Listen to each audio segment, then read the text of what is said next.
Hello दोस्तों, आप सभी का स्वागत है आपके यूट्यूब चैनल केडी क्लास में। और मैं हूं केडी पब्लिक स्कूल संचालक आर्य कुमार। और आज हम आपके लिए लाए हैं आनुवांशिकता से, देख रहे होंगे आनुवांशिकता तथा जैव विकास, यहाँ पर आप लोग देख रहे होंगे। और इसके सब्जेक्टिव क्वेश्चन को हम लेकर आए हैं। ऑब्जेक्टिव क्वेश्चन नेक्स्ट दिन मैंने पहले डाल दिया हूँ, अगर आपने वो वीडियो नहीं देखे हैं तो उसे ज़रूर देखें।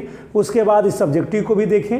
यह आपकी परीक्षा की दृष्टि से अति महत्वपूर्ण है और आप अपने किताबों के क्वेश्चन से मैच कराएंगे तो यह आपको क्वेश्चन कुछ आउट क्वेश्चन है जो मैंने किताब से अंदर से निकाला हूँ। तो आप वीडियो में बने रहें और देखें, अंत तक देखें। और वीडियो अच्छा लगे तो लाइक कमेंट सब्सक्राइब जरूर करेंगे। हाँ, चलिए देख रहे होंगे आनुवांशिकता है, आनुवांशिकता तथा जैव विकास है। ये बिहार बोर्ड में पूछे जाने वाले सब्जेक्टिव क्वेश्चन है, आप देख रहे होंगे। तो चलिए बिना देर किए हुए क्वेश्चन नंबर 1 की तरफ कर रहा है। उत्पादक, उत्पादक का या का है नाम, उत्पादक का नाम लिखे जिस पर मेंडल ने प्रयोग किया था। क्या चीज़ पर? तो उन्होंने मटर के पौधे पर प्रयोग किए थे। नहीं, किस चीज़ का? तो उत्पादक का। कह रहे गुण सूत्र के कौन कौन से घटक हैं? तो गुण सूत्र के 2 घटक हैं। एक का नाम है क्रोमैटिड और दूसरा का नाम है सेंट्रोमियर। क्या है? सेंट्रोमियर। तो आपने देखा गुण सूत्र के 2 घटक हैं और कौन कौन? तो क्रोमैटिड है और सेंट्रोमियर है। चलिए अगला सवाल कर डीएनए। क्या? डीएनए का पूर्ण रूप लिखे। डीएनए का पूर्ण रूप होता है डीऑक्सीराइबोज न्यूक्लिक एसिड। क्या होता है? डीऑक्सीराइबोज न्यूक्लिक एसिड होता है। तो आपने इसे जरूर याद रखेंगे। D for deoxy, N for nucleic और ए फॉर एसिड। तो इसे जरूर याद रखेंगे आप लोग। आपकी परीक्षा की दृष्टि से अति महत्वपूर्ण सवाल है और इसके उत्तर भी बहुत बारीकी से दिया गया है, तो आप जरूर याद करेंगे। करें मनुष्यों में गुणसूत्रों की कितनी संख्या होती है? तो मनुष्यों में 23 जोड़ी गुणसूत्रों की संख्या होती है।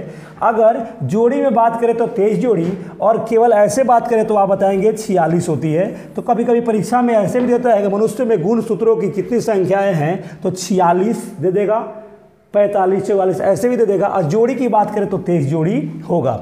और लिंक क्रोमोसोम की बात किया जाए तो 1 जोड़ा होता है। चलिए अगला सवाल है, करें जीवों की आनुवांशिकी इकाई क्या है? जीवों की आनुवांशिकी इकाई क्या है? तो जीवों की आनुवांशिकी इकाई को जीन कहते हैं। क्या कहते हैं? जीन कहते हैं। फिर है रेट्रोवायरस। रेट्रोवायरस क्या है? रेट्रोवायरस क्या है? तो ऐसे वायरस जिसमें आनुवांशिक पदार्थ के रूप में राइबोज न्यूक्लिक अम्ल यानी आरएनए, क्या?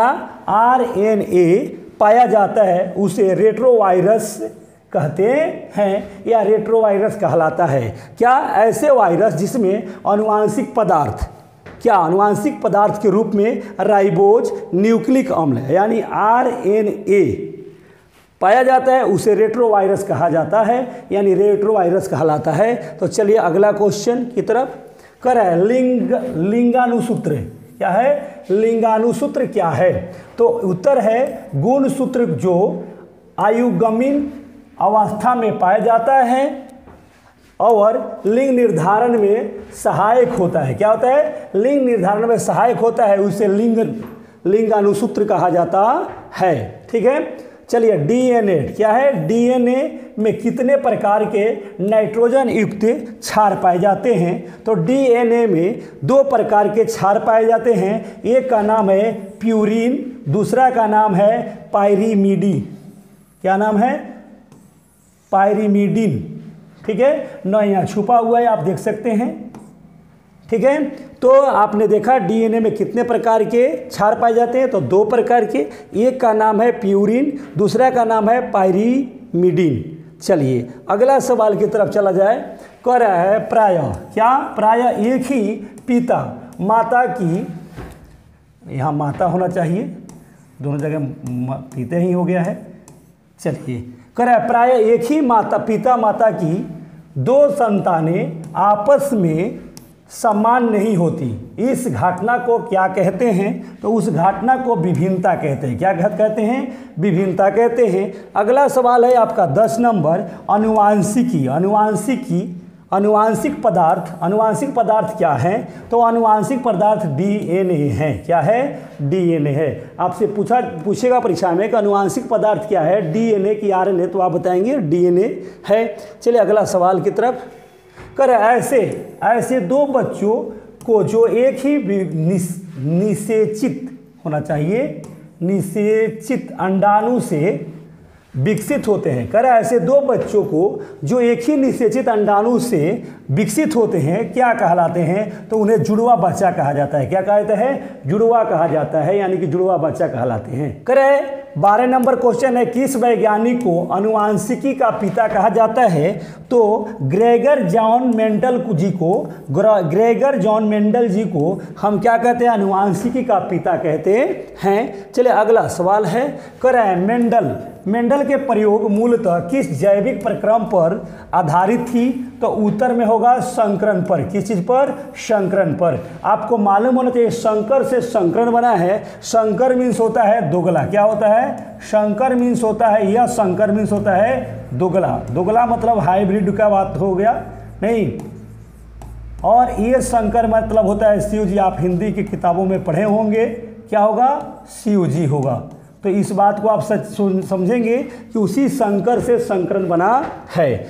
मेंडल द्वारा वर्णित अनुवांशिक इकाइयों या कारकों को क्या कहते हैं? तो जीन कहते हैं। क्या कहते हैं? जीन कहते हैं। मेंडल द्वारा वर्णित अनुवांशिक इकाइयों या कारकों को क्या कहते हैं? तो जीन कहते हैं। आप सुन करके इन सभी प्रश्नों के उत्तर को याद कर पाएंगे। चलिए अगला सवाल है आपका, किस प्रकार के प्रोटीन में द्विगुण, क्या चीज? द्विगुण। किस प्रकार के प्रोटीन में द्विगुण की क्षमता होती है? तो डीऑक्सीराइबोज, यहाँ राइबोज होगा, डीऑक्सीराइबोज के केंद्रीय अम्ल में होता है। चलिए अगला क्वेश्चन है 16 नंबर, संतति में पाए जाने वाले प्रत्येक लक्षण कहाँ से आते हैं? तो माता और पिता से आते हैं।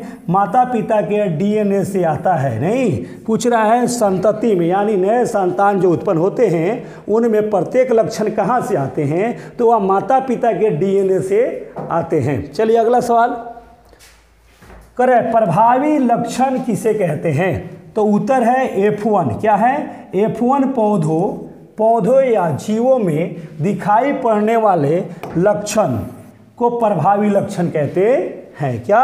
F1 पौधे या जीवों में दिखाई पड़ने वाले लक्षण को प्रभावी लक्षण कहते हैं। अगला 18 नंबर सवाल आप देख रहे होंगे, प्रोटीन संश्लेषण के लिए सूचना कहाँ संग्रहित रहती है? तो आप बताएंगे कोशिका के डीएनए में रहता है। कहाँ रहता है? कोशिका के डीएनए में प्रोटीन संश्लेषण के लिए सूचना संग्रहित रहती है। चलिए अगला सवाल, जीवों में लक्षणों को कौन नियंत्रित करता है? जीवों में लक्षणों को कौन नियंत्रित करता है? तो जीन नियंत्रित करता है। कौन नियंत्रित करता है? जीन। आपका जवाब होगा कि जीन नियंत्रित करता है सर। किसमें? जीवों में।